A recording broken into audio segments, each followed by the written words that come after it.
안녕하세요. 자, 오늘 저희가 함께 깊이 파고 들어볼 자료, 바로 청취자께서 보내주신 구약성경 민수기 24장입니다. 시작하기 전에, 이런 상상 한번 해볼까요?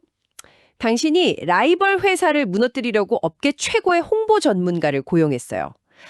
거액을 주고 저 회사 제품에 끔찍한 결함이 있다고 소문 좀 내주시오. 이렇게 부탁한 거죠. 근데 기자회견 날 그 전문가가 마이크를 딱 잡더니 갑자기 라이벌 회사 제품을 극찬하는 겁니다. 와, 이런 혁신적인 제품은 난생 처음 봅니다. 모두 이걸 사야 합니다. 뭐 이런 식으로요. 기분이 어떨까요? 오늘 저희가 살펴볼 이야기가 바로 이런 뭐랄까 정말 황당하고 극적인 상황이거든요.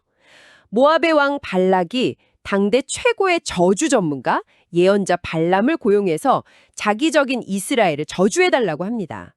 하지만 발람의 입에서는 저주 대신 축복만 계속 터져나와요. 과연 인간의 계획과 돈, 그리고 그보다 더 거대한 힘이 정면으로 충돌할 때 어떤 일이 벌어지는지 이 고대의 가장 기막힌 컨설팅 실패 사례 속으로 함께 들어가 보시죠. 네. 이 얘기를 제대로 이해하려면 먼저 이 판이 어떻게 짜였는데부터 봐야 해요. 발라왕은 지금 극도의 공포에 사로잡혀 있습니다. 수십만 명으로 추정되는 이스라엘 민족이 광야를 지나서 자기 나라 코앞까지 온 거거든요. 군사력으로는 이건 승산이 없겠다 판단한 거죠. 그래서 꺼내든 비장의 카드가 바로 영적인 공격, 그러니까 저주였던 겁니다. 당시 메소포타미아 지역에서 아주 명성이 자자했던 예언자 발람을 스카우트한 거예요. 오늘 우리가 볼 24장은요. 발람이 이미 2번이나 저주에 실패해서 발락의 속을 완전히 뒤집어 놓은 상태에서 세 번째 시도를 하는 그야말로 일촉즉발의 상황에서 시작됩니다. 바로 그 지점이군요. 갈등이 최고조에 달한 장면. 그럼 바로 들어가 보죠. 본문 1절을 보면 발람의 태도에 되게 흥미로운 변화가 생겨요. 전과 같이 사술을 쓰지 아니하고 라고 나오거든요. 잠깐만요. 여기서 사술이라는 게 구체적으로 뭘까요? 이전에는 그럼 어떤 기술을 썼던 거죠? 아주 좋은 질문입니다. 고대 근동의 예언자들이 다양한 기술을 썼어요. 뭐 동물의 내장을 보고 기륭을 점치거나 새가 나는 궤적을 해석하기도 하고 물에 기름을 떨어뜨려서 그 모양을 보기도 했죠. 이런 것들이 일종의 사술, 점술 기법입니다. 발람도 이전 2번의 예언에서는 이런 자신만의 전문 기술을 쓰려고 했을 거예요. 그런데 이제는 그런 걸 다 포기해요. 그냥 광야를 향해서 눈을 들어 이스라엘 진영을 바라볼 뿐이죠. 모든 기술을 내려놓고 그저 대상을 마주하는 바로 그 순간, 2절 말씀대로 하나님의 영이 그 위에 임합니다. 와, 그러니까 자기 노하우나 기술을 다 버리는 순간 오히려 진짜 영감이 찾아온 거네요. 정확합니다. 근데 여기서 하나님의 영이 임했다는 표현이 그냥 영감을 받았다는 수준이 아니에요.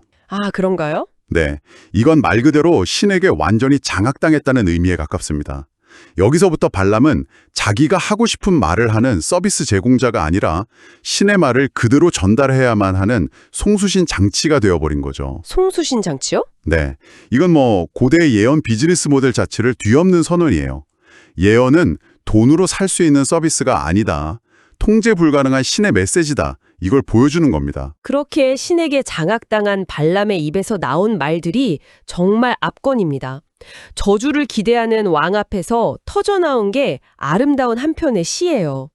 야곱이여 네 장막들이 이스라엘이여 네 거처들이 어찌 그리 아름다운고 라면서요. 그러면서 이스라엘의 모습을 골짜기, 강가의 동산, 여호와께서 심으신 침향목, 물가의 백향목에 비유하는데 그냥 듣기만 해도 정말 평화로운 풍경이 그려져요. 그렇죠. 그런데 이 표현들이 그냥 아름답다 해서 끝나는 게 아닙니다. 하나하나가 엄청난 상징을 담고 있어요. 어떤 상징이죠? 예를 들어 물가의 백향목, 그러니까 레바논의 백향목은 고대 세계에서 최고의 건축 자재였거든요. 솔로몬의 성전이나 왕궁을 지을 때 쓴 그야말로 최고급 럭셔리 목재죠. 또 침향목은 아주 비싼 향료의 원료였고요. 그러니까 발람은 지금 이스라엘 풍경이 예쁘네, 이게 아니라 이스라엘은 신이 직접 가꾼 왕궁이자 성전처럼 고귀하고 풍요로운 곳이다 라고 선포하는 거예요. 와, 신학적인 동시에 아주 경제적인 극찬인 셈이죠. 와. 그냥 시적인 비유인 줄 알았는데 거의 뭐 경제 보고서 수준의 평가였군요. 그리고 예언은 점점 더 노골적으로 변해요. 7절에서는 그의 왬은 아각보다 높다고 하고 8절에서는 그의 힘이 들소와 같다고 말해요. 이건 이제 빼도 박도 못하는 국력에 대한 예언이잖아요. 맞습니다. 아각은 당시 강력했던 아말렉 족속의 왕을 가리키는 칭호로 보이는데요. 즉 이스라엘에서 나올 미래의 왕이 주변의 그 어떤 왕보다도 강력할 거라는 예언이죠. 들소의 힘에 비유한 것도 마찬가지고요. 발락이 가장 두려워했던 시나리오, 그러니까 이스라엘이 강력한 군주 중심의 패권 국가가 될 거라는 예언을 바로 그 면전에서 하고 있는 겁니다. 그리고 이 세 번째 예언의 활용점정을 찍는 발락왕의 뚜껑을 제대로 열어버린 구절이 9절에 나옵니다. 너를 축복하는 자마다 복을 받을 것이요 너를 저주하는 자마다 저주를 받을지로다. 이건 뭐 의뢰인한테 당신이 저주하려는 대상을 저주하면 당신이 저주받을 겁니다 라고 말하는 셈이잖아요. 그렇죠. 최악의 결과 보고죠. 발락왕 입장에서는 완전히 돈만 날리고 제대로 뒤통수를 맞은 거죠. 억울해서 미칠 지경이었을 겁니다. 자기는 돈을 주고 영적인 무기를 사려고 했는데 그 무기가 갑자기 자기 심장을 겨누는 부메랑이 되어서 돌아온 격이니까요. 당연히 발락이 폭발합니다. 10절의 묘사가 아주 생생해요. 발락이 발람에게 노하여 손뼉을 치며 말했다고 되어 있는데 여기서 손뼉을 치는 게 박수가 아니라고요. 네, 아닙니다. 이건 극도의 분노와 모멸감을 표현하는 행동이에요. 이건 뭐 고대 근동에서 남길 수 있는 최악의 1점짜리 고객 리뷰를 온몸으로 보여주는 거죠. 내가 당신을 부른 건 원수를 저주하라는 거였는데 3번이나 축복을 퍼부었어 라면서 당장 꺼지라고 소리칩니다. 약속했던 보수도 한 푼도 못 준다고요. 그렇죠. 그런데 여기서 발람의 반응이 또 흥미로워요. 보통 이런 상황이면 죄송합니다. 제 뜻이 아니었습니다. 라면서 빌거나 변명할 법도 한데 전혀 위축되지 않아요. 맞아요. 오히려 아주 떳떳하게 맞받아치죠. 13절에서 이렇게 말합니다. 내가 처음부터 말하지 않았습니까? 설령 왕께서 집에 가득한 금과 은을 내게 줄지라도 나는 여호와의 말씀을 어기고 내 마음대로 좋거나 나쁜 말을 할 수 없다고 나는 여호와께서 하시는 말씀만 전할 뿐이라고 말입니다. 그런데 이 말을 들으면 좀 헷갈려요. 이게 정말 신에 매한 신실함의 표현일까요? 아니면 제 책임 아닙니다. 위에서 시키는 대로 한 겁니다. 라는 식의 아주 교묘한 책임 회피, 뭐랄까 궁극의 변명처럼 들리기도 하거든요. 발람은 신실한 예언자인가요? 아니면 그냥 영리한 직장인인가요? 아, 정말 좋은 지적이신데요. 바로 그 모호함이 발람이라는 캐릭터를 아주 입체적으로 만드는 겁니다. 그는 분명 돈을 보고 온 용병 내연자가 맞아요. 하지만 동시에 자신조차 거스를 수 없는 거대한 신의 힘을 직접 체험한 사람이기도 하죠. 그의 이 말은 신앙 고백이자 동시에 자신이 처한 불가항력적인 상황에 대한 해명인 셈입니다. 나도 어쩔 수 없었다는 거죠. 선과 악의 경계에 서 있는 아주 복잡한 인물이군요. 바로 그렇습니다. 그리고 발람은 그냥 돌아가지 않고 마지막 결정타를 날립니다. 14절에서 이제 나는 돌아가지만 이 백성, 즉 이스라엘이 훗날 당신의 백성 모압에게 무슨 짓을 할지 똑똑히 알려주겠습니다. 라고 말해요. 이건 작별 인사가 아니라 거의 선전포고에 가깝네요. 그렇죠. 지금까지의 예언이 주로 이스라엘이 받을 복에 대한 것이었다면 이제부터 시작될 네 번째 예언은 그 복이 발락의 왕국인 모압에게는 어떤 재앙이 될 것인지를 아주 구체적이고 적나라하게 보여주겠다는 예고편입니다. 가장 잔인한 스포일러인 셈이죠. 드디어 이 장에서 가장 유명하고 중요한 예언이 나오죠. 17절인데요. 한 별이 야곱에게서 나오며 한 규가 이스라엘에게서 일어나서 모압을 이편에서 저편까지 쳐서 무너뜨릴 것이다. 여기서 규는 왕이 손에 드는 지팡이, 즉 왕冠을 상징하는 거죠. 맞습니다. 별과 규, 즉 홀은 고대 근동에서 위대한 왕이나 신적인 통치자를 상징하는 가장 대표적인 이미지였습니다.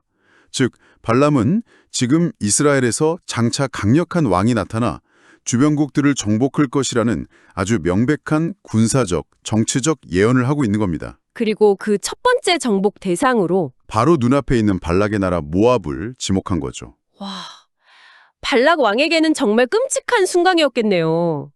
처음엔 그냥 남의 잔치, 그러니까 이스라엘의 축복을 구경하는 수준이었는데 이제는 그 잔치가 바로 자기 집을 부수고 열릴 거라는 예언을 듣고 있으니까요. 네. 심지어 이때의 일이 아니며 가까운 일이 아니로다라고 해서 이건 피할 수 없는 먼 미래의 운명이라고 못을 박아버려요. 아주 아이러니한 상황이죠. 발락은 돈을 써서 미래의 위협을 제거하려고 했는데 결과적으로는 자기 돈으로 자신의 왕국이 멸망할 것이라는 가장 확실한 예언을 듣게 된 겁니다. 18절에서는 한술 들어떠서 모압뿐만 아니라 그 이웃나라인 에돔까지 이스라엘의 소유가 될 거라고 확인사살까지 합니다. 그런데 발람은 여기서 멈추질 않아요. 마치 한번 터진 수도꼭지처럼 시선을 돌려서 주변의 다른 민족들에 대한 예언을 계속 쏟아냅니다.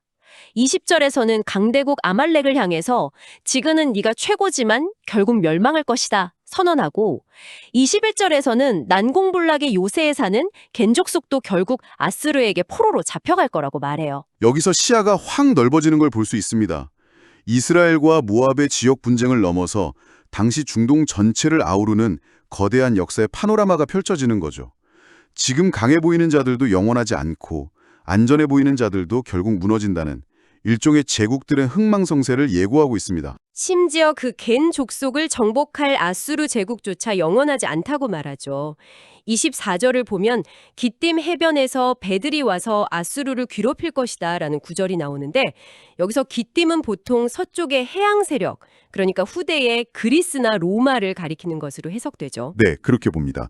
아수르조차 결국 서쪽에서 오는 새로운 강대국에 의해 멸망할 것이라는 거대한 역사의 연쇄 반응을 보여주는 겁니다. 이 부분은 이 예언에 엄청난 깊이를 더해줘요. 이스라엘의 승리를 예언하면서도 그 배경에는 강자가 더 강한 자에게 먹히는 냉혹한 국제 질서가 흐르고 있음을 암시하죠. 누구도 역사의 거대한 파도 앞에서 영원한 승자로 남을 수는 없다는 비정한 통찰이 담겨 있습니다. 자, 그럼 이 모든 것들이 의미하는 바는 뭘까요? 신의 영이 임하고 아름다운 시가 낭송되고 왕은 분노하고 제국들의 흥망성쇠가 예고되는 이 모든 거대한 드라마 끝에 이야기는 정말이지 믿을 수 없을 만큼 허무하게 끝납니다. 25절 마지막 구절이 이렇습니다. 발람이 일어나 자기 곳으로 돌아갔고 발락도 자기 길로 갔더라. 이게 끝이라고요? 아니 무슨 이런 엔딩이다 있죠? 번개라도 한번 쳐야 하는 거 아닌가요? 너무 싱거운데요. 하하, 그렇죠. 그 허무함이 바로 이 이야기의 가장 심오한 메시지입니다. 한번 생각해 보세요. 신의 말씀, 즉 미래 역사의 청사진은 이미 전부 선포되었습니다. 이제 더 이상 인간들이 무대 위에서 할 수 있는 역할은 아무것도 남아있지 않은 거예요. 저주를 의뢰했던 왕과 축복을 선포할 수밖에 없었던 예언자, 서로 다른 목적을 가졌던 두 사람은 이제 각자의 역할이 끝났다는 듯 그저 묵묵히 자기 길을 갑니다.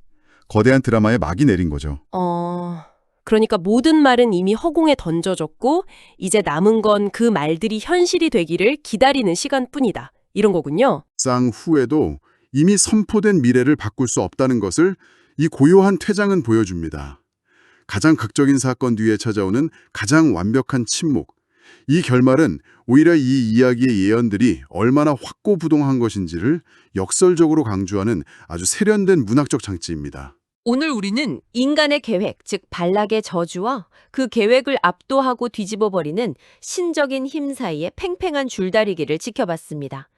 그리고 한 사람의 입에서 터져나오는 축복의 시와 파멸의 예언이라는 이 극단적인 두 얼굴을 통해 이야기가 어떻게 긴장감을 만들어내는지 생생하게 경험했네요. 네. 청취자의 관점에서 다시 정리해보자면요.